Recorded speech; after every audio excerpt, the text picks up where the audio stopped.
Queridos, nós vamos abrir a palavra do Senhor na carta de Tiago, no capítulo 1. Tiago, capítulo 1. Nós leremos os 4 primeiros versículos, onde a palavra de Deus diz assim: Tiago, servo de Deus e do Senhor Jesus Cristo, às 12 tribos que se encontram na dispersão. Saudações. Meus irmãos, tende por motivo de alegria o passardes por várias provações, sabendo que a provação da vossa fé, uma vez confirmada, produz perseverança. Ora, a perseverança deve ter ação completa, para que sejais perfeitos e íntegros e em nada deficientes. Vamos orar. Senhor, nós louvamos a Ti, ó Pai, nosso Salvador, pela bênção desse momento de estudo da Palavra do Senhor. Pedimos que o Senhor venha nos orientar através do Teu Espírito, nos iluminar, para que possamos, ó Deus, individualmente, compreender a Tua verdade exposta, aplicada pelo Senhor nas nossas vidas. E tudo aquilo que estamos fazendo, ó Pai, direcionado pelo Teu Espírito, seja em verdade para Teu louvor e para a Tua glória, em nome de Jesus. Amém. Queridos, este texto de Tiago, a carta de uma maneira geral, ela trata das provações da vida cristã, fala do exercício da fé no meio de tudo isso. O texto trata sobre perseverança. E até mesmo aqui, nesse texto, fala sobre a alegria nas próprias provações. O que nós fazemos quando enfrentamos momentos difíceis? Essa é a pergunta que nós devemos buscar resposta na Escritura agora. Como nós, cristãos, lidamos com essa realidade? Qual é a nossa atitude quando os planos que foram definidos, traçados por nós, eles como que são deteriorados, desmoronam diante dos nossos olhos? Alguns problemas são grandes problemas. Outros problemas não são tão grandes, eles são pequenos, mas tratamos como se fossem grandes demais. O que é real é que se nós vivemos no mundo de hoje, contemporâneo, real, dentro desse contexto, em algum momento algo ruim pode acontecer. Existe uma lei chamada Lei de Murphy que diz que tudo que pode dar errado vai dar errado. É aquele indivíduo que sempre fica procurando o que é melhor e acha que tudo que é pior ocorre na sua própria história. Tiago vai tratar coisas como esta, como devemos enfrentar e visualizar os problemas, os desafios do dia a dia. O nome Tiago, ele, Antigo Testamento seria chamado de Jacó, é o correlato. Era um nome comum entre os judeus daquela época, até mesmo porque um dos patriarcas foi Jacó, filho de Isaac e pai dos judeus.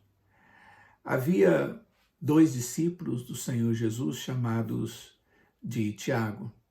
E Jesus tinha um meio-irmão também chamado Tiago. É exatamente este meio-irmão do Senhor Jesus que entendemos ser o escritor desta carta.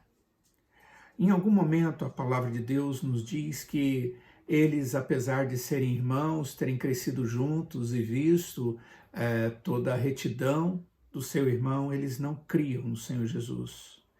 Mas depois, o texto vai nos mostrar o próprio Tiago aqui, chamando Jesus de Senhor, chamando Jesus de o Cristo ou o Messias, e ele mesmo se colocando como servo de Cristo Jesus, ou escravo de Cristo Jesus, atribuindo a Jesus, o seu irmão, a divindade. E ele está escrevendo essa carta, como o texto diz no verso 1, as 12 tribos que se encontram na dispersão, ou aqueles que foram perseguidos e por causa disso se dispersaram, fugiram. Quando nós olhamos a história do povo de Deus, nós vamos ver que houve momentos de perseguição onde o povo de Deus realmente se dispersa. Os assírios levaram as 10 tribos do norte de Israel ao cativeiro. Isso aconteceu em 721 a.C. Os babilônios, mais tarde, levaram as tribos do sul para o cativeiro.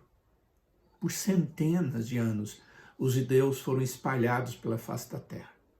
E onde quer que fosse, no mundo antigo, você poderia encontrar alguma comunidade dos judeus.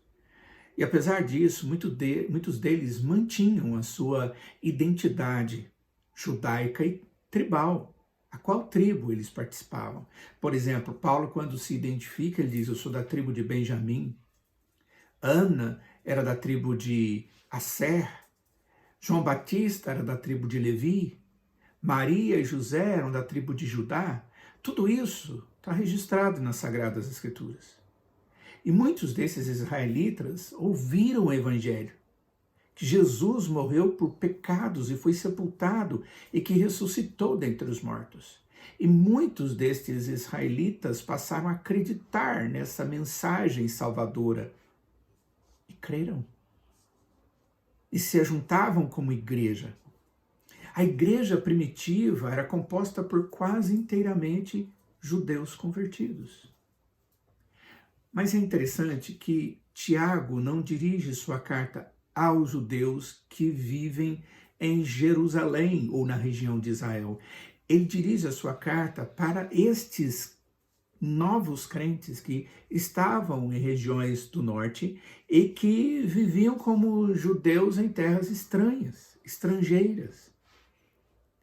Esses colocaram sua fé em Jesus, no Messias prometido, e agora eram cristãos. E por causa de toda a história e o contexto que eles vivem, problemas estavam surgindo dentro dessa nova igreja. Era uma igreja, era conjunto de crentes adorando a Deus e vivendo como igreja. E por causa desses problemas, Tiago escreve essa carta. Quais foram os problemas? Foram vários. Por exemplo, eles sofriam por causa da perseguição. Esses judeus que passaram a acreditar em Jesus como Messias, eles foram inicialmente perseguidos pela própria comunidade judaica, porque muitos, ou a maioria, não havia crido em Cristo como Salvador. E por serem judeus, já eram socialmente evitados pela comunidade gentia, e agora eram também expulsos das sinagogas e isolados das suas famílias, dos seus amigos. Um outro problema que nós vemos aqui na carta, que é muito tratado por Tiago, é o favoritismo para com os ricos. É como se os judeus crentes estavam assumindo uma teologia que hoje é muito comum, chamada teologia da prosperidade, que ensinava que riqueza é um sinal do favor de Deus. E eles argumentavam que a espiritualidade de um homem poderia ser julgada por sua riqueza. E por causa disso havia um favoritismo pelos ricos. E havia um não zelo, não comprometimento com a necessidade dos crentes menos desprovidos. E Tiago vai falar sobre isso. A igreja também tinha um certo quê de ausência de compromisso. É provável que o ensino da salvação pela fé tenha trazido uma teologia de fé fácil. Tiago ensina a importância de uma fé que produz uma ação correspondente na vida do cristão, ao ponto dele dizer que a fé sem obras, ela é morta. Ela tem que ser uma fé comprometida com os ensinamentos de Deus, com o próximo, com a proclamação do evangelho, com a redenção dos outros também. E a igreja não estava tendo esse tipo de visão. A igreja estava tendo também uma visão meio orgulhosa. Os judeus tinham uma rica herança espiritual no conhecimento das Sagradas Escrituras do Antigo Testamento. Esse conhecimento, quando não equilibrado com amor e humildade, leva ao orgulho. Algo que nós vemos muito hoje também. Aqueles que têm conhecimento da palavra de Deus, às vezes tratando de forma orgulhosa o conhecimento que tem em detrimento dos outros. E Tiago questiona isso. Como também ele vai questionar os conflitos dentro da igreja. Fico pensando, você tem conhecimento de algum grupo cristão que não tenha dificuldades, conflitos? É impossível não ter. Nós somos pecadores, ideias diferentes, realidades diferentes. Eu nunca vi um grupo completamente coeso. Sempre há alguma divergência. A igreja primitiva não foi exceção. Nesse caso, a raiz do conflito dentro da igreja era a cobiça. Algumas pessoas, elas estavam desejando os bens dos outros e acabavam gerando malícia e coisas dessa natureza. Havia materialismo, muito materialismo, como já foi dito, sobre a teologia da prosperidade. Roma vivia um período de auge e que o materialismo era alguma coisa muito forte no meio deles e a igreja acabou sendo contaminada. A carta de Tiago tem a intenção de pastorear a igreja em suas atividades, em sua vida cristã, porque isso não estava lhes tirando a salvação, mas estava trazendo no meio deles muitos conflitos, muitas angústias, principalmente a perseguição. Os crentes viviam amedrontados e com várias tensões no meio deles. Como Tiago nos fala ou nos orienta para que possamos enfrentar conflitos? Eu gostaria de inserir dentro de conflitos que estamos vivendo, e isso se aplica a nós, a situação contemporânea. Nós vivemos um conflito circunstancial, um conflito que nos leva a fazer tantas perguntas para Deus sobre como sobreviver, como ter manutenção, como não ser contaminado por uma pandemia, como viver como uma família dentro de um contexto que a gente não vivia, mais tempo, mais oportunidades, como viver com Deus de maneira mais íntima. Quando nós encontramos dificuldades, como viver? No verso de número 2, Tiago diz: meus irmãos, tende por motivo de toda alegria o passardes por várias provações. Mas devemos notar que Tiago não diz que nós poderemos ou não encontrar provações algum dia. Ele diz que nós teremos momentos difíceis. Tudo o que se segue é baseado exatamente nessa suposição. Em algum momento nós vamos viver problemas, que são tratados aqui como provações, coisa que estamos vivendo hoje. Nós devemos lembrar disso sempre. Jesus prometeu que no mundo nós teríamos tribulações, aflições. Jesus disse em João capítulo 16, verso 33, estas coisas vos tenho dito para que tenhais paz em mim. Tenham paz em mim. No mundo, é como se ele estivesse dizendo, entretanto, no mundo passais por aflições, mas tende bom ânimo. Eu venci o mundo. O Senhor Jesus, em momento algum, disse que nós não passaríamos. No mundo vocês vão passar por aflições. Irmãos, quantas vezes nós já ouvimos algum pregador, até mesmo bem intencionado, dizer que quando nós nos tornamos cristãos, todos os nossos problemas terminarão e a vida se tornará maravilhosa e pacífica? Existe até uma demasiada frequência nesse tipo de mensagem. Vemos isso na televisão em muitos lugares. A igreja fica cheia de pessoas que estão sorrindo por fora, mas que estão sofrendo por dentro, porque é dito que ela não pode ter dificuldades. É como se ela estivesse dizendo, alguém chega e pergunta, como você está? E você responde gentilmente, tudo bem?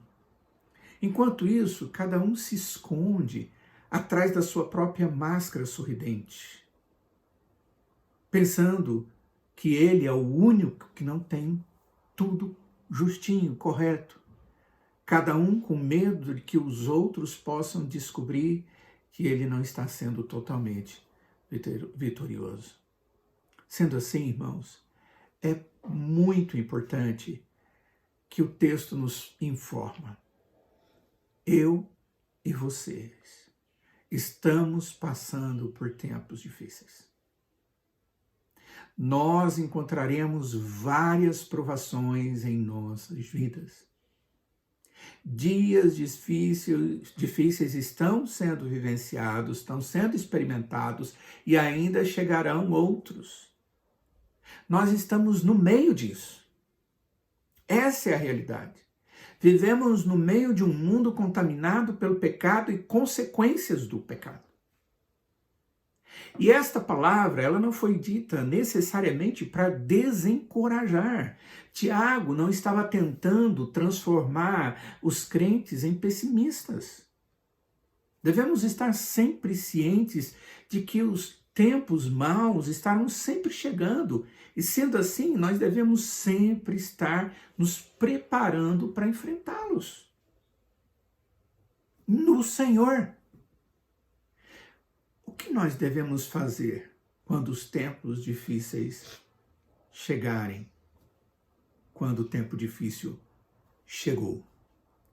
Tiago diz para termos motivo de toda alegria. Tiago está olhando o mundo através dos óculos realistas. Ele está vendo através de lentes realistas. Ele não está negando que existem problemas reais ou que eles realmente machucam. Os problemas reais machucam, doem, traz sofrimento, sentimentos tanto na carne quanto nas emoções. Ele não está dizendo que os maus momentos são divertidos. Ele não diz que o sofrimento é alegre. Ele não nos diz para desfrutar do nosso sofrimento. Ele não diz sorrir e suportar, ou tentar ignorar a dor, ou louvar ao Senhor de qualquer maneira. Ao invés disso, ele diz, tende motivo de toda alegria. Nós temos que olhar para as circunstâncias adversas e considerar além delas. Nós temos que observar o resultado como bom.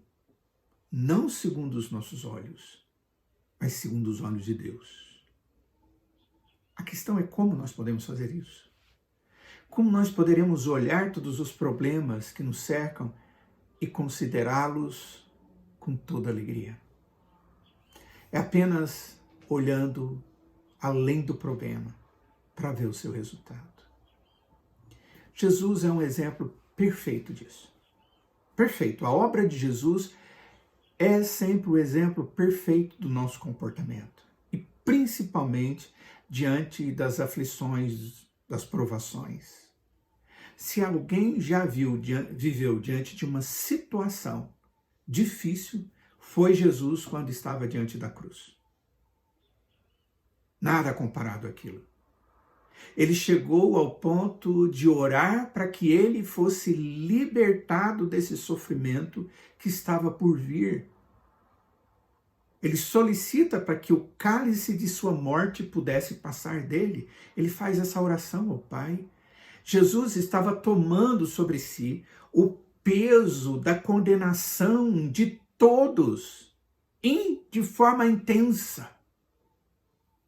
Um peso avassalador, doído. Um peso que nos leva a não dar conta de carregar os nossos próprios. Ele carregava os nossos e os dos outros. Ele estava levando o peso de todos nós, porque ele era o substituto. Mas quando ficou evidente para o coração dele que era a vontade do Pai que ele fosse à cruz, algo que ele já sabia eternamente, mas ele precisava demonstrar diante dos seus discípulos, qual foi a atitude de Jesus? Ele resmungou sobre o sacrifício cruento, cheio de sangue que ele foi entregue? Não. Ele se entregou. Ele se dedicou. Ele deitou sobre a cruz. Ele não dificultou o ato que deveria ser feito para substituir-nos no pecado, para ser o nosso Salvador. O autor de Hebreus, no capítulo 12, no verso 2, ele diz que nós devemos olhar firmemente para o autor e consumador da nossa fé, o qual, em troca da alegria que estava proposta, ele suportou a cruz, não fazendo caso da ignomínia, está sentado à destra do trono de Deus. Ele fez o que tinha que fazer, cumpriu o que tinha que fazer e agora está no lugar que é dele, nos céus, reinando com o Pai. Jesus desprezou a vergonha da cruz e tudo o que ela implicava. Ele não estava preocupado com a vergonha. Pelo contrário, ele colocou-se diante daquela situação e concentrou no objetivo da cruz. A alegria da redenção do seu povo. A alegria que seria produzida através da libertação do seu ato sobre a vida do seu povo. Por isso, ele considerou a cruz como toda alegria, por causa dos resultados futuros que traria. Ele poderia se aproximar de seu tempo de provação, sabendo que seria duro, com alegria, por causa dos seus resultados. Irmãos, se nós quisermos considerar nossas provações com toda alegria, nós devemos fazer a mesma coisa. Devemos olhar além das provações atuais para ver se Deus planejou os resultados futuros dessas provações e qual é o propósito de Deus. E isso nos leva à continuidade do texto, que vai nos mostrar qual é a razão das provações, do teste de Deus. O texto no verso 3 de Tiago 1 diz: sabendo que a provação da vossa fé, uma vez confirmada, produz perseverança. Queridos, as provações, elas acontecem por uma razão. Os maus momentos não são ou não têm o fim em si mesmo, só para serem maus. Eles são projetados por Deus, prometidos por Deus, com um propósito para produzir algo em nossas vidas. O teste da nossa fé, diz o texto, produz perseverança. Perseverança, amados, é a qualidade da continuidade, de não largar as coisas pela metade, de continuar indo em direção ao objetivo. Perseverança não é a qualidade do imaturo, mas é a qualidade do maduro. O cristão maduro é perseverante. Os imaturos são aqueles que desistem cedo. Nós poderíamos trazer vários exemplos ao nosso redor. Hoje, muitos pais estão tendo que acompanhar de mais perto a educação dos filhos, acompanhá-los nas lições que eles têm que fazer da escola. A mínima distração chamará a atenção deles. E eles terão a disposição de arrumar um jeito de sair daquela ação ou atitude ou compromisso que ele está assumindo. E tenho certeza que muitos dos pais estão sofrendo com isso. Estão até buscando algumas alternativas para conseguir manter os seus filhos estudando.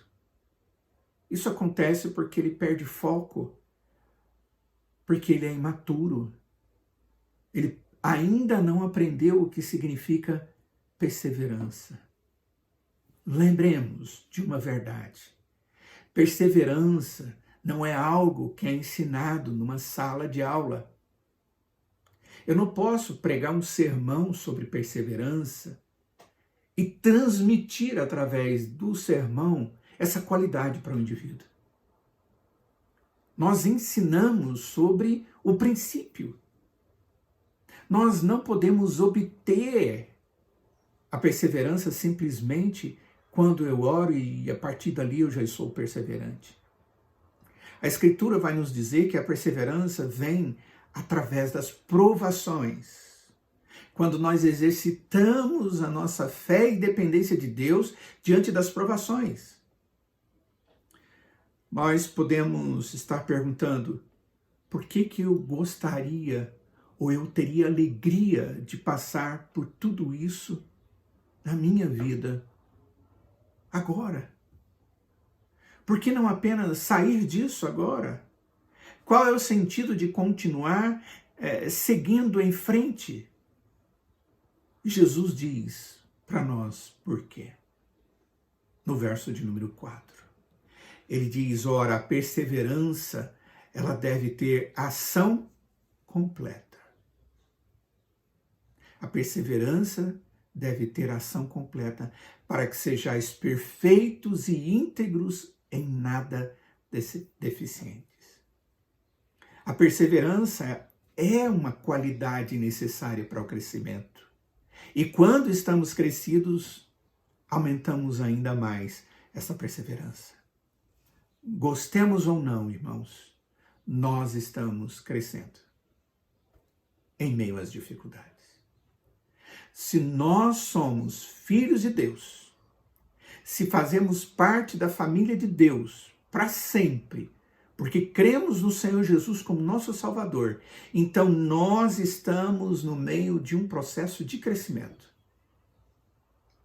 Tiago diz que o resultado final desse processo é que para que um dia sejamos perfeitos e completos, em nada deficientes. A ideia deficiente é em nada sem ser completo. Então, o propósito de Deus é nos fazer perfeitos e completos. Um dia seremos completamente iguais ao Senhor Jesus. Nós seremos perfeitos. Hoje, agora, nesses dias, diante das dificuldades, hoje ainda estamos numa transição. Eu li esses dias um material sobre a síndrome de Peter Pan. Eu não sei se vocês se lembram bem, mas era aquele menino que não queria crescer. É aquele que quer sempre ser um menino, festeiro, e viver as coisas de menino. Na verdade, a vida cristã não é para que sejamos crianças, mas maduros. E nós temos que entender que esse é um caminho doloroso a seguir. É doloroso porque nós temos que voltar e fazer as mesmas tentativas e testes repetidamente, sem nenhum benefício duradouro. Nós passamos e depois Deus nos testa de novo para crescermos um pouco mais e testa de novo. Pois é assim que Deus resolveu nos aperfeiçoar. Em vez de considerar tudo alegria, nós tendemos a considerar tudo como uma vida árdua. Mas não é assim que Deus deseja. Ele diz, olha, entenda, enfrente isso com uma alegria. Não pela dureza das coisas simplesmente, mas porque passar por isso me leva à perseverança, à maturidade, a uma transformação de vida para parecer com um Jesus Cristo cada vez mais. E é por isso que eu tenho alegria. Essa alegria vem no propósito de Deus e na ação de Deus que nos leva à perseverança e na ação de Deus que nos sustenta providencialmente todos os dias.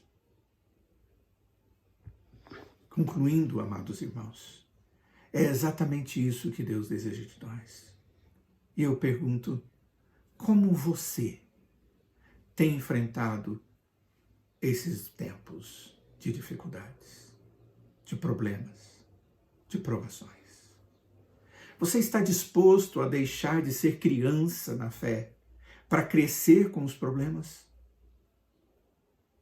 Você tem buscado no Senhor todo o alimento necessário para que você cresça?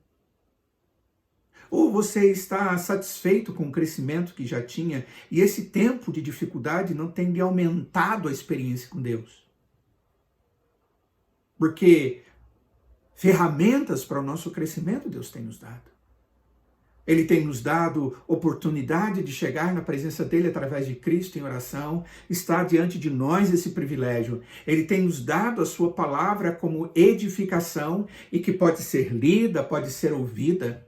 Ele tem nos dado a igreja como instrumento de edificação e sustento. Nós nos reunimos, mesmo que virtualmente, mas o fazemos para que possamos juntos, no meio das provações, aprendermos juntos e edificarmos uns aos outros e, na perseverança, sermos mais aperfeiçoados por Deus. Você está pronto para começar a se beneficiar dos seus problemas? Você quer viver diante dos problemas com alegria, que não vem de você, vem da fé em Deus? Lembre-se, se você fizer isso, Deus há de te abençoar profundamente e te aperfeiçoar. Na continuidade do texto, que nós não vamos analisar hoje, Tiago vai nos mostrar claramente que isso é possível através da sabedoria de Deus.